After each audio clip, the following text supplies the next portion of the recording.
Hello, and welcome to another edition of PaynePoints of Interest, where we talk about and answer questions relating to all things in small business. So grab your coffee, sit back, and join us as we start the discussion.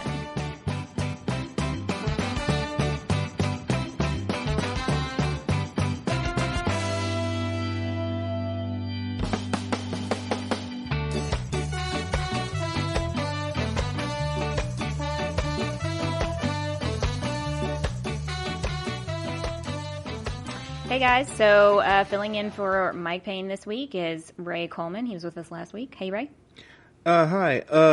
No, I don't think that Mike's coming back. Oh. So I think that he just kind of he was just said, like, "Hey, you know what, fill I'm in," done. and It's now Ray. he's like, It's "You time know for what? you." He's good there." Okay. So yeah, I think it's just me and you. All right. Well, I'm good with that. All right. So we're gonna be talking about employees who are always making mistakes. This question comes to us on Reddit from Vivek_David_Law.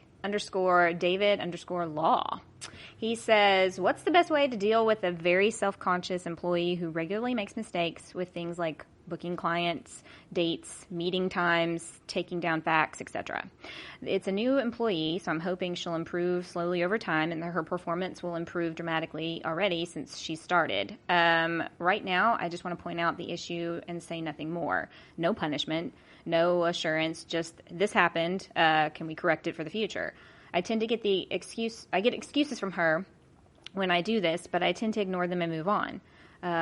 Putting it in writing, I'm realizing this is probably not the greatest thing for employee engagement or improving work performance. Is there a better strategy on how to deal with someone like this? My strategy with employees who like any issue is to address it directly. Yeah. So in this case, what I would do is sit down with this person and go, hey guys, not hey guys, but hey person, you're doing a great job in general. Here are some things that I've noticed that are kind of holding back your performance, which in turn holds back the team. Yeah. So let's just go over them and just take it point by point, and give them what the issue is, where they need to improve. And give them, this is the important part, and this is the part that the boss has to work on, is give them the steps that you need to see from them and the time frame you need to see them in. Yeah. So in other words, don't just give them criticism, give them an actual thing to work on and a deadline. Like an action step to take Exactly. in order to correct the behavior. Exactly.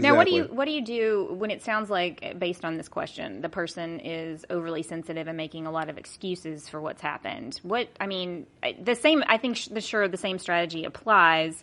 Is there a slightly edited method that you go about dealing with someone who's just super sensitive?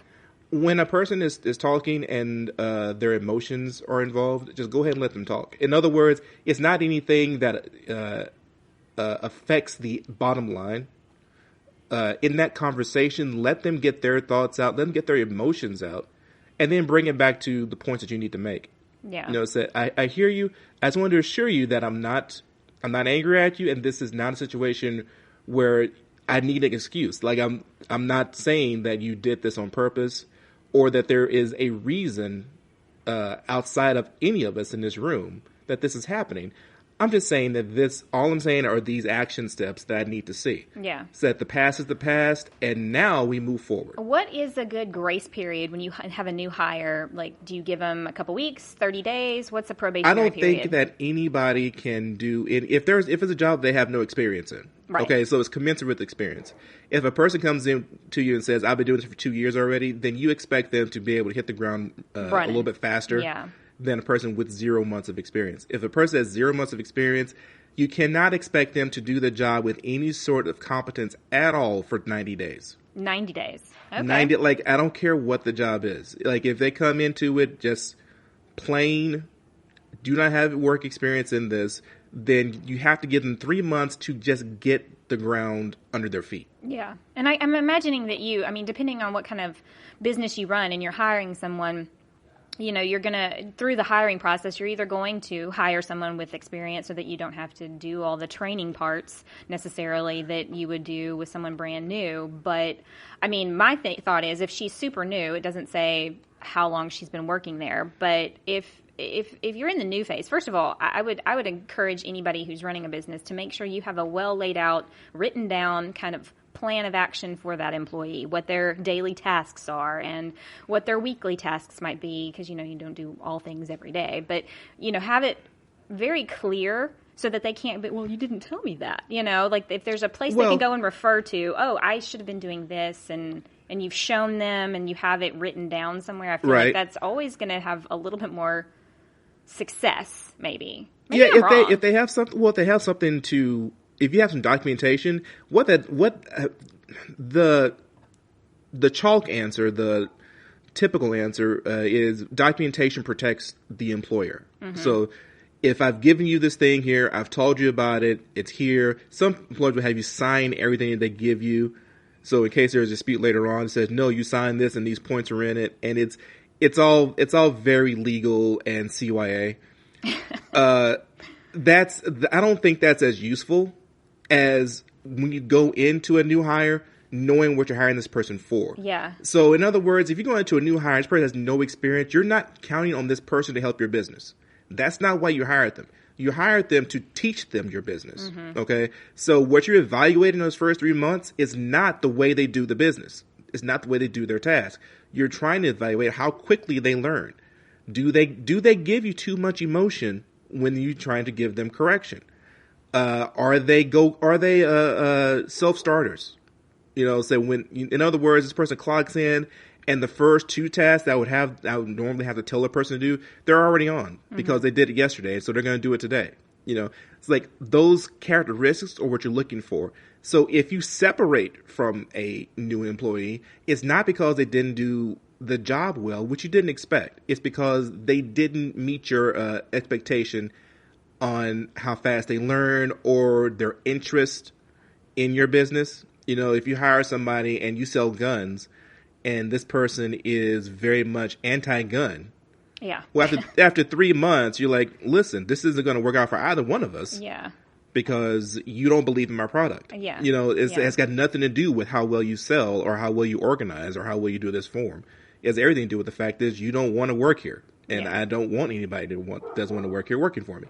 Those sorts of things. So what happens when, in your opinion, when you have an employee who's been there a while and they're continuing to make the same mistakes over and over again with really little regard for, any kind of corrective steps? They just kind of seem to be like, well, I'm going to do it however I want. Fire them quick. I mean, Producer Megan says fire them. Yeah. Fire them immediately. In other words, once you've done these things and the person is not responding and it's been through your grace period, do not wait. Would you recommend Don't wait for that small business owners have like a documentation for each infraction, so that way, absolutely, if they are fired, because I know in our own businesses we have been remiss to fire people even after serious mistakes because of just the legalities that can happen when that's going down. It depends state to state. Keeping documentation, I feel like, hey, when you hire, know what your state laws are as far as hiring and firing and conflict resolution. Have all of that in place beforehand. In other words, every business, no matter how small, needs an HR department. Yeah. Okay, so you have to have a HR process no matter how small your business if you're going to be hiring anybody. Yeah, even if you're one other employee, you probably need to have something on how you're going to deal with something on how you deal with this person if you have to let them go. Because if, like in the state of Texas, if you fire a person, they file unemployment, you're going to be paying for their unemployment. Yeah. That's just how it is. Yeah. In other states, the state does not put that onto the employer. Yeah. So the risk is different in those states. So you have to know what your state laws are, but that doesn't really matter if this person there's nothing more hurtful to your business than having a bad employee. Sure. That you should be separated from. Definitely. You just have to make that happen. Yeah. And that's something that we have taken a very long time to learn. Yeah. Because we have to give people as many chances as possible. That's great from a humanitarian standpoint. Not so great from a business standpoint. It's horrible from a business standpoint. When a person we know for a fact this person is toxic to your business, separate that day. Yeah. Like, do not hesitate. Because like as soon as you pull the trigger, the faster you close one door and open the next window. Yeah, I think as long as you have things documented, you have a clear process, I think you're going to be okay. I think that's all the time we have for today. Thanks for tuning in. And as always, if you guys have any questions or comments or things you'd like to add to today's topic, or if you'd like to be a guest speaker, you can contact us on our website, PaynePoints.com, Facebook and LinkedIn at PaynePoints, Instagram at Payne.points, Twitter at PointsPayne, and you can now call or text us at 855-PAYNE PT or 855-729-6378. We hope everybody has a great day, so let's get to work. Bye, guys.